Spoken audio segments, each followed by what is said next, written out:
Hola amigos, ¿qué tal? Stuart here from Spain Speaks with an update video. We'll have a bit of a chat about what's been happening in Spain over the last week or so, and we'll also have a look at what's happening in the press today, in both the Spanish press and the international press. Now, as you can see, I'm in a different location to where I normally record these videos on Friday.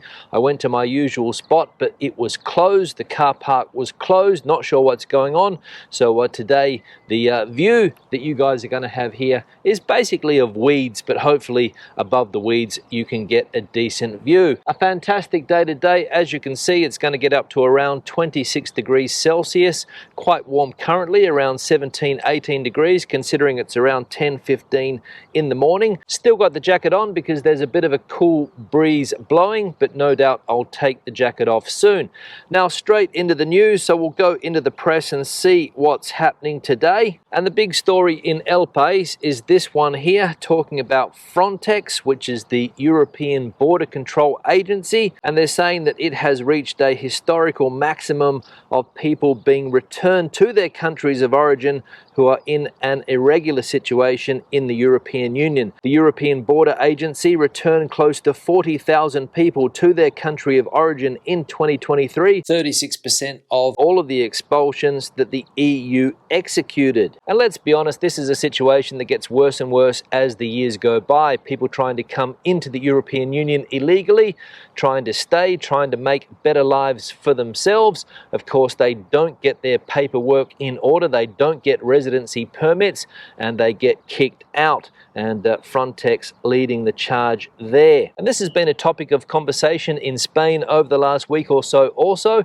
because the government earlier in the week, I think Monday or Tuesday, announced that it was going to legalize some 500,000 people that have been living in Spain in an irregular situation. The government announcing that they are going to make those people legal if they can prove that they have been living in the country for more than 2 years and also have been working in the country for that period of time. And for people in an irregular situation in a country like Spain, it is pretty tough, let's be honest. You don't have access to bank accounts, you can't get access to the health service, so there are lots and lots of problems. And of course, that's what the government wants to sort out, these 500,000 people or so. That's the estimate. Not sure if there's more or less, but that's what the government is saying. These 500,000 people that are in an irregular situation here in Spain will have their situation changed when the government passes this law and changes the situation for these people. Now, this is not the first time that something like this has happened here in Spain. I remember back in 1999, 2000, just after I started living in Spain, they had something similar. They called it an amnesty, and all of the people that were living in Spain in an irregular situation back then had their situation changed. They became legal citizens of the country, and they haven't looked back, many of them, I imagine. We also saw yesterday that 77% of people in an irregular situation here in Spain come from Latin American countries, which is obvious. The language ties, the religion ties are the reason for that, and I think 11% of people in an irregular situation come from Africa, and the rest come from other countries around the world.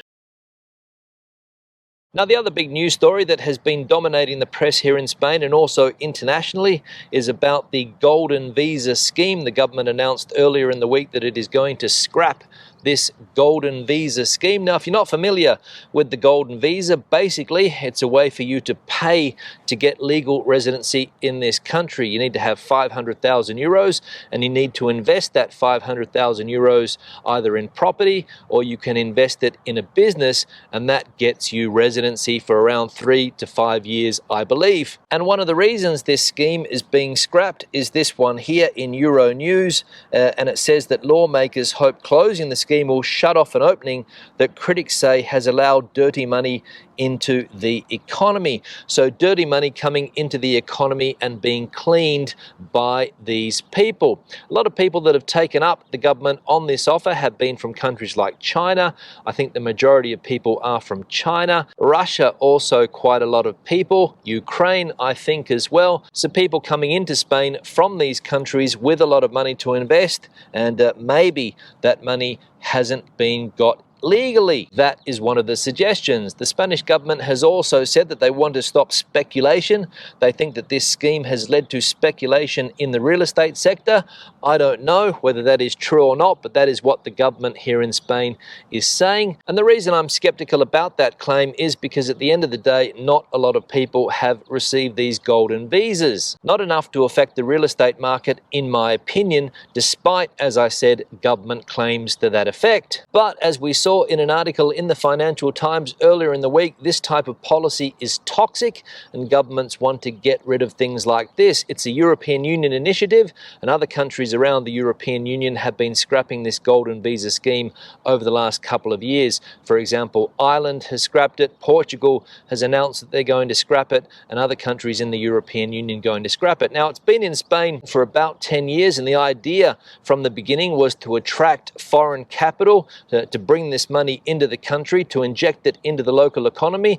But as we saw, perhaps dirty money coming into the European Union economy, and that's what they want to get rid of. So with this golden visa scheme disappearing or being scrapped, one of the legal avenues to get into a country like Spain disappearing, which no doubt will annoy some people. But as I said, I don't think it will affect a whole lot of people that are trying to come into the country. Now, another piece of news that has been dominating the press here in Spain and internationally over the last couple of weeks or so is the anti-tourist sentiment that is rising around the country, most notably in the Canary Islands. And yesterday, or the day before, a protest group down there in the Canary Islands, on the island of Tenerife, I think, said that they're going to take this protest to a whole new level and have announced a hunger strike until the situation changes down there. The slogan that these anti-tourist groups have come up with is "Your paradise, our misery," and basically what they're complaining about is that they can't get affordable accommodation in the Canary Islands. There is no affordable accommodation on those islands for locals anymore. And the main issue, as we can see here in CNN, is that over-tourism, according to locals, is pricing them out. Locals in the Canary Islands are mobilizing to protest against excessive tourism, blaming visitors for pricing them out of their homes and causing environmental damage. The Spanish archipelago, which sits on the Atlantic Ocean off the west coast of Africa, has long been a popular holiday destination for its temperate year-round climate. However, tourist numbers have exploded from 11.5 million per year to around 16 million per year in the last decade. Now, in a normal situation, people would be celebrating those numbers. People would be patting themselves on the back, saying, look how fantastic the Canary Islands are. We've managed to get a lot more tourists over the last 5 years or so. We've gone from 11.5 to 16 million. Congratulations, we're doing a good job. But unfortunately, it is not the case, because basically governments and government policy have stuffed it up. People are too greedy. And for me, this is the core problem here. Greed. Greedy developers, greedy hotel chains, and of course, greedy politicians. And unfortunately, this greed has now led to social problems. But it's not only an issue in the Canary Islands. You can go to the Balearic Islands and see the same problem. You can go to Barcelona and see the same problem. You can go to Malaga and see the same problem. And it all comes down to the same thing: greed. And another issue in the Canary Islands is that infrastructure hasn't developed at the same pace as the tourism industry. So of course, you're going to have a problem. But anyway, we'll see how this hunger strike plays out. We'll see whether politicians take note of these protests, and we'll see if things change anytime soon. But as always, I'm not going to hold my breath. And the final piece of news we'll look at today, and we'll go into the British press and see if there's any Spanish news floating about today. And straight away, I can see one. And here in Yahoo News UK, new swimming pool rules in Spain that could drive UK tourists away elsewhere. If you're heading off to Spain this year and have booked a property to stay in, you may have opted for one with a swimming pool perfect for cooling off on the long, hot days. However, new rules surrounding pools in certain Spanish Spanish areas have tourist rental owners worried that UK holidaymakers may cancel their trips and head somewhere else. Several bookings in the Costa del Sol region have already been scrapped, with bosses fearing there is more to come. It comes as a result of the Junta de Andalucia's drought regulations, which place limits on filling private swimming pools and watering gardens. So the drought issue in the south of Spain still making headlines, and let's be honest, it is going to be a problem for holidaymakers this year if they go to a private residence that can't have the pool filled. I think the government in Andalusia has said that it's not going to affect hotel pools. Hotel pools will be allowed to operate this summer, but when it comes to private swimming pools, it's a different matter. And I think they're also trying to work out whether community swimming pools, that is, swimming pools that belong to these big housing estates, they're called community swimming pools, they might be allowed to be filled, but the government hasn't reached a decision on that yet. And as we can see in this article here, with regard to that type of swimming pool, head of the government, it is foreseeable that community swimming pools will be allowed to be filled, but maybe not single home ones. So they're still trying to work it out down there in Andalusia. Let's be honest, it's getting a little bit late because it's now the middle of April and swimming pools in that part of Spain will start to open soon. So the government down there should pull its finger out and start letting people know what they can do and what they can't do regarding swimming pools this coming summer. But hey, that's just my opinion. On that note, I'm going to wrap the video up. Questions and comments, please leave them in the section below. Debate the video out as you normally do. If you have anything to add to the conversation today, the comment section is the place for you. Give the video a thumbs up if you liked it, thumbs down if you didn't. I'll see you in the next one. Hasta luego.